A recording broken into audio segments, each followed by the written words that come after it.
atong gusto is natay mga interventions, natay mga programs nga gusto mi nga ang senior citizens very active members of society.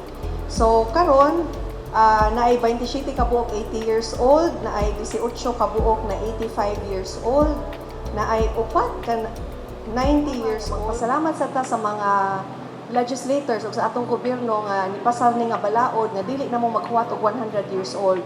So inig ka 85 ninyo, lahi na sad na grasya, inig ka 90, inig ka 95, kita tapuhon, inig ka 100 years old ninyo. Usab, happy birthday, daghang salamat, may hapon natong tanan.